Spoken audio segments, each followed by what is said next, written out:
Hey everybody, how's it going? And welcome back to my channel, Reading in the Dark. Byron here.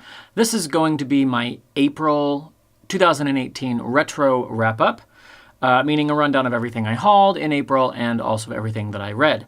In April, I actually hauled 16 books and read 5. I also had my parents visiting with me for about 2 weeks, during which time we were gallivanting across the Florida countryside and seeing various things. And then for the last, I want to say week or week and a half of April, I was on vacation and I was off with them on a road trip driving cross country. So I got some reading done in the car, but not a ton. So hence the 5 books that I read in April. I mean, that's slightly more than 1 book a week, so I guess that's fine, but I easily could have read more than that, especially since some of the books that I read were not very long. But it is what it is, and April was a good month in many other ways. And the great thing about this month is that actually I'm thinking 2 of the books that I read in April became kind of like favorites of mine. So that's pretty awesome. And one of the books, funny story, one of the books that I actually hauled kind of 3 times. And the funny thing is that the book that I'm talking about, which I have now for some reason very secretively not revealed to you yet, I actually didn't even love. I think I gave it like 2.5 stars or something. So, but I've got 3 copies of it. So awesome. So, all right. So of the books that I hauled, let's see. As I said, these are all ebooks, which is, what else is new? So, all right. So I bought Henry James, The Complete Novels, of which apparently he wrote 20 novels. He wrote 20 novels, but he also, I guess he left 2 unfinished, so, and I don't know if someone else finished them or not, but they say 20 novels or 22, depending on how you look at it. He also wrote 112 short stories. He's very prolific. So the complete novels, and then I also hauled Henry James, The Complete Novellas and Tales. And I think I did this after having read Turn of the Screw, because I enjoyed it. I then hauled The Lathe of Heaven by Ursula K. Le Guin. The Lathe of Heaven is a science fiction story about a man who has dreams that become reality. And so there's a doctor who wants to control what he dreams in order to control what becomes reality. Then I hauled this wonderful book called The Flicker of Old Dreams by Susan Henderson. I heard about this book first on a podcast of a radio program called Writers on Writing. She was being interviewed about the book, and she read from the book, and I was entranced by her reading of it and the whole conversation they had, and so I had to buy it. And then because I ended up loving that book, which I'll get to in a bit, I bought her other novel, Up from the Blue, Susan Henderson. Okay, then I hauled 1984 by George Orwell because it's just a book that I've never read that I feel guilty that I've never read.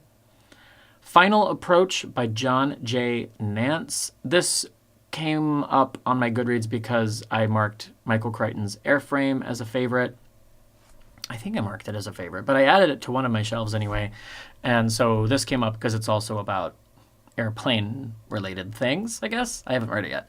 I then hauled The Story of My Life by Helen Keller, which is her autobiography. And I read this long time ago. Don't really remember it. I remember something about her hiding under a bed. There was a fire. She smelled it. So I hauled this because I just felt like I should reread it. And then I hauled Parable of the Sower by Octavia E. Butler. I need to dive into the Octavia E. Butler pool. And I have had several people mention this book as being scarily prescient of our current situation politically. And just everybody seems to really love Octavia E. Butler. So I thought I will start with that. And then the book in question that I was talking about before is Star Trek The Lost Years by J.M. Dillard. So this is the book. I bought it on ebook, okay, because I remembered having read at least part of it when I was younger, and so I bought it. And then when I went home, found it in the box. Okay, I've shown this one before. Found this in the box under my parents' house, languishing in a box with other things like Cormac McCarthy's The Road. And then a few weeks later, I got the hardcover of the same thing because, I don't know, there aren't that many Star Trek hardcovers, and I am apparently collecting these now.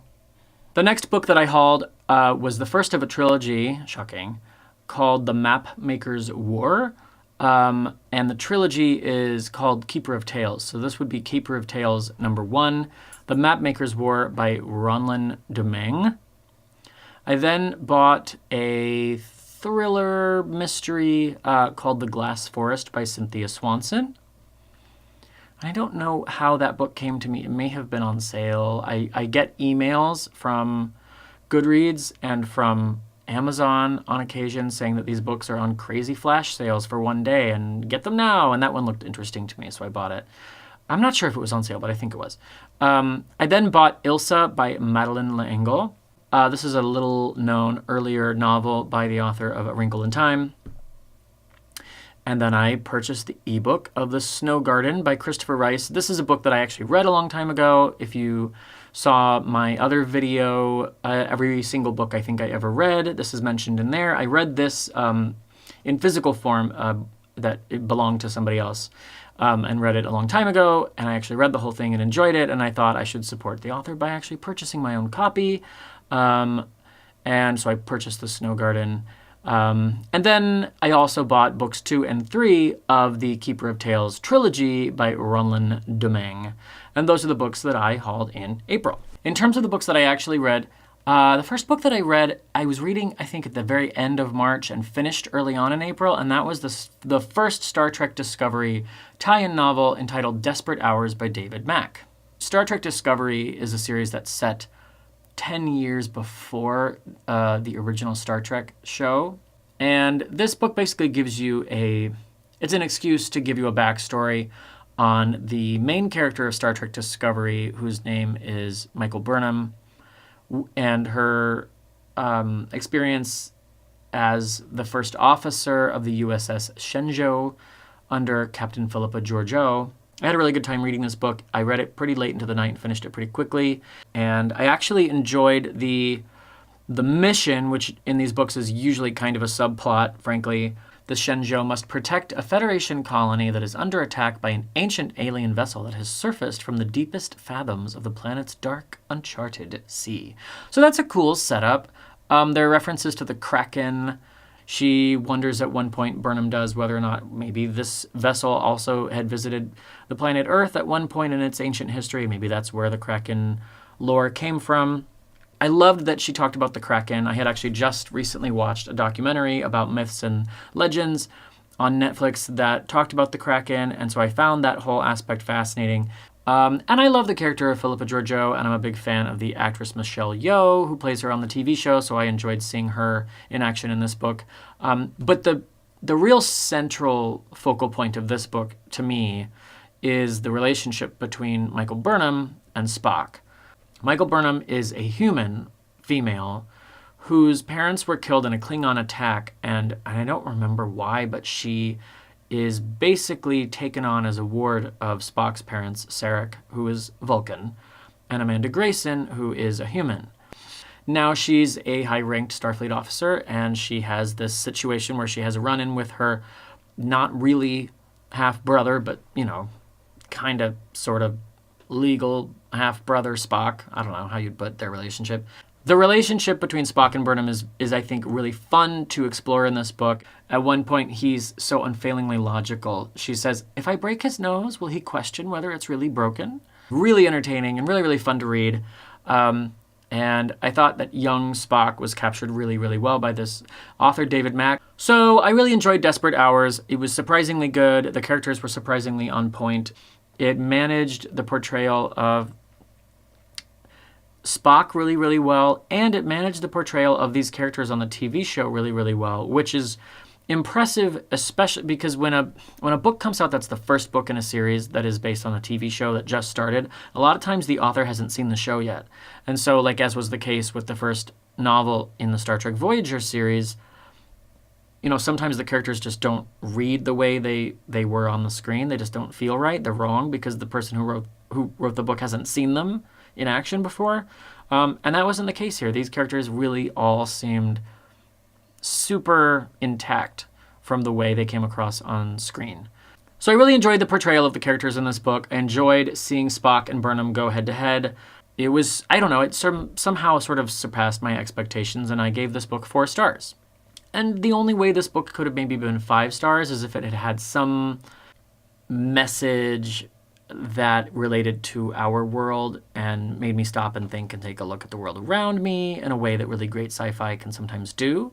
But 4 stars is still very, very good, and I really enjoyed Desperate Hours. The second book that I read in April was a beautiful novel called The Flicker of Old Dreams by Susan Henderson. Now, I'll say right off the bat, this book was 5 stars for me. Beautiful story, gorgeous writing.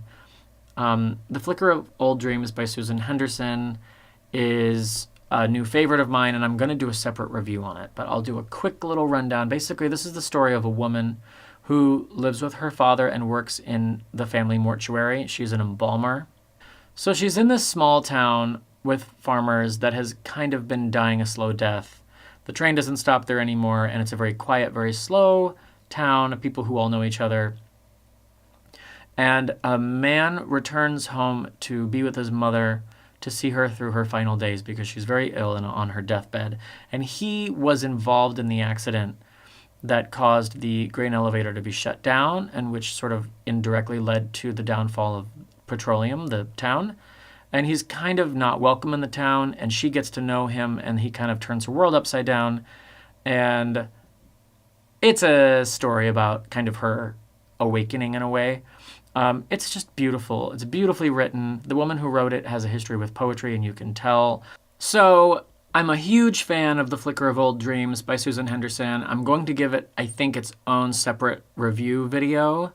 But I had to go on for a little bit about how much I love it. I was moved by it. I was impressed by it, and I gave it 5 stars. Okay, so then I read Star Trek The Lost Years by J.M. Dillard.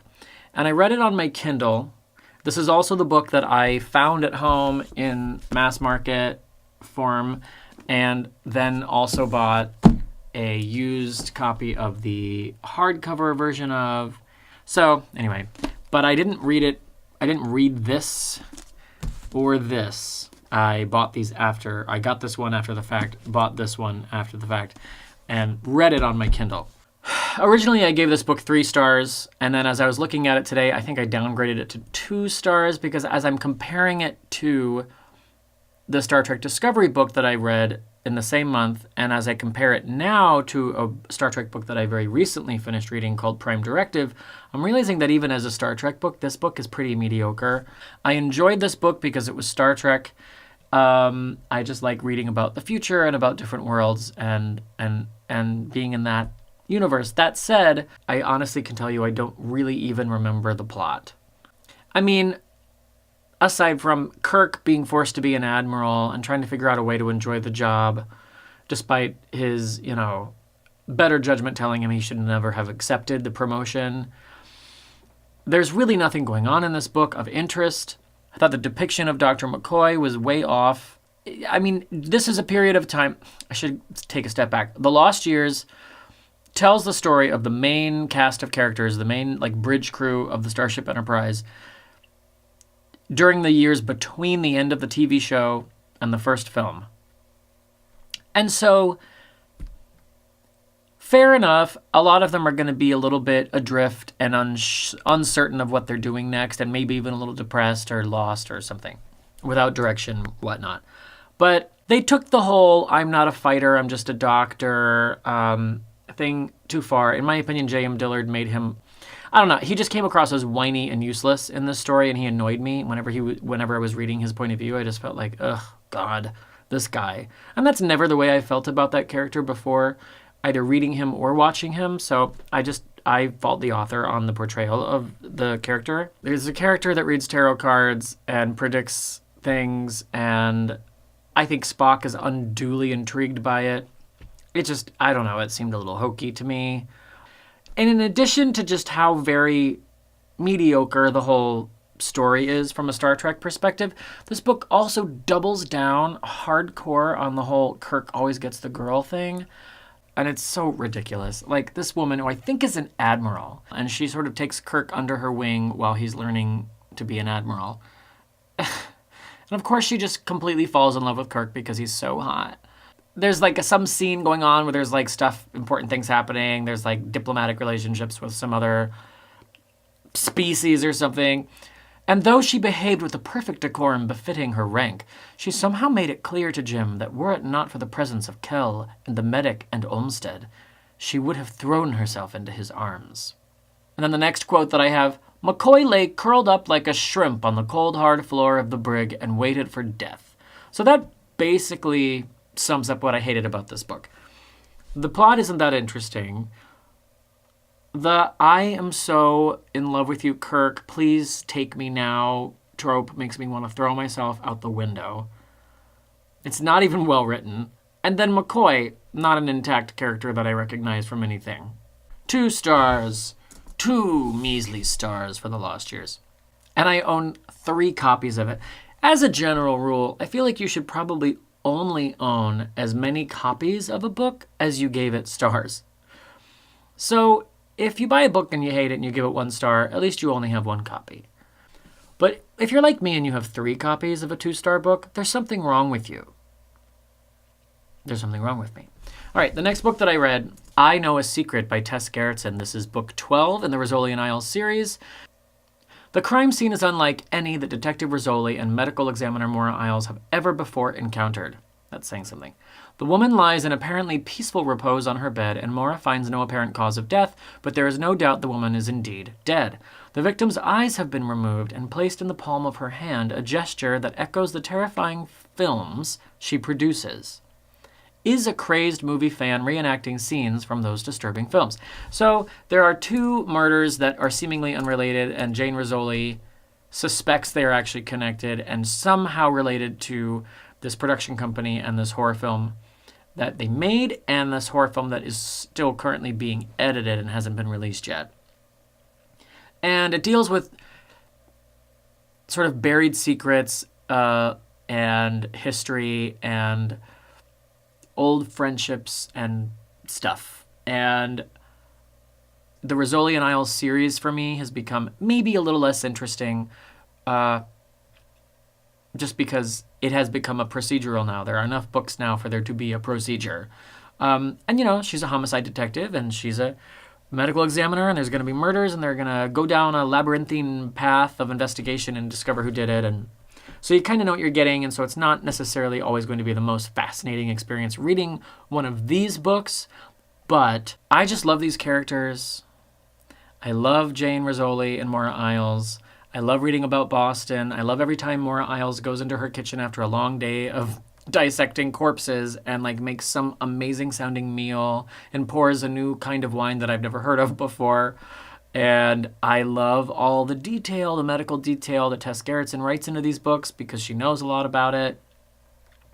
And it's just, she knows how to craft a thriller that you can't put down. And I literally read this book in 24 hours. And it's 336 pages, so it's not super long. But I was completely wrapped and read it in a day. It's never going to take the place of like Gravity or The Bone Garden, my favorite books by Tess Gerritsen. But it was very enjoyable. And again, I couldn't put it down. I read it in 24 hours.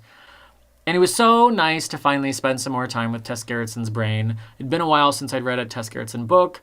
And, you know, I'm discovering the joy of having a favorite author and having to wait for their next book to come out and then finally getting to sit down and devour it. And that's how I would describe this experience. I devoured this book very, very quickly. I'm not going to give it 5 stars, but it was very, very good, and I really enjoyed it, and it's 4 stars. The last book that I read in April was The Lathe of Heaven by Ursula K. Le Guin. Now, this book, The Lathe of Heaven, is the winner of the Nebula Award, the Hugo Award. That's a big deal. So obviously this is just a great classic science fiction novel, and I had to read it. It says, it imagines a world in which one man's dreams can change all of our realities. It's such a cool concept. There's this man who has these really vivid dreams sometimes, and when he wakes up from the dream, the world is different in a way that echoes what he dreamt about. So he could go to sleep and have a dream that some people have purple eyes. You know, there's green eyes and brown eyes and blue eyes and purple eyes. And he'll wake up in the world and people will be walking around, some of them with purple eyes. And nobody else sees this as a change.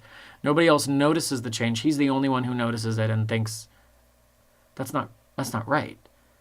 And on some level, he's aware, I did that. And he retains memory of the world that came before where there were no purple eyes. This is just an example. Purple eyes is not a part of this book. So it's a really cool concept. And it's sort of like a funny turning on the head of this idea of your dreams coming true. This man dreams what he dreams. We can't control what we dream. And so some of what he dreams is not necessarily happy or pleasant or great or fun or exciting or good. But these dreams come true. So he sort of dreads it and doesn't want this power. And he goes to see a therapist who is blinded by power once he realizes that what this man is talking about actually is true and actually happens. The way his ability is portrayed in this book is very subtle to the point of being chilling. You read it carefully, and as you're reading the book, you'll notice something and you'll say, wait a minute. And then you pick up on something that he changed that isn't explicitly mentioned. And chills went up my spine. It's just such a cool idea. It's so well realized. This book I will read again and again and again. It's just like sci-fi with a capital S and F. It's a compelling science fiction idea. It is chilling and fun to read, and it will mess with your head and thrill you, and it's a page turner, and as science fiction, it's tops. It's just great. This is absolutely a 4-star read. I don't know, it didn't leap into the stratosphere of amazingness and change my life and everything, and so I didn't give it 5 stars. But I feel like it couldn't be any better at doing what it does, so 4 stars. And I can't wait now to read more Ursula Le Guin. Can't wait, because this was a great first outing for me. Quick update on my current reading situation. I'm kind of gearing up for Booktubeathon, which starts in 4 days. Oh, God. That's 4 days in which to finish reading Elsa Lanchester herself, which I am starting to really dig into and really enjoy, and to continue kind of diving into the short stories and novellas of Henry James. I read another short story of his last night that I enjoyed. It was really sweet, pastoral kind of love story to be kind of, called, something about a day of days. I don't know. I read a good story of his last night. Recently finished this Star Trek novel called Prime Directive by Judith and Garfield Reeves Stevens. Loved it. When I get to the wrap-up, I think I'm going to give this its own review, and I may put it up soon, actually, because I absolutely loved this book. This is the best Star Trek book I have ever read. On the evening of the 29th at midnight, it will be the 30th, and then Booktubeathon will start. And I always stay up late, so I will be up late, and I will start reading my Booktubeathon books that night. And I'm really excited to do it because I'm excited to read the books that I'm reading. I'm reading The Hunger Games, Nixie. I'm actually really excited about all the books I'm reading. I'm excited for Booktubeathon, but I want to make sure that I finish what I'm currently reading before it starts, because I'm a completionist and I can't stop a book in the middle to start Booktubeathon. I can't. My brain will explode. So that's my video. If you enjoyed it, please hit the thumbs up button. If you would like to subscribe to my channel, please feel free to hit that button and subscribe. So until next time, remember to read more books, drink more coffee, but don't forget to sleep. Thanks, guys. See you in the next video.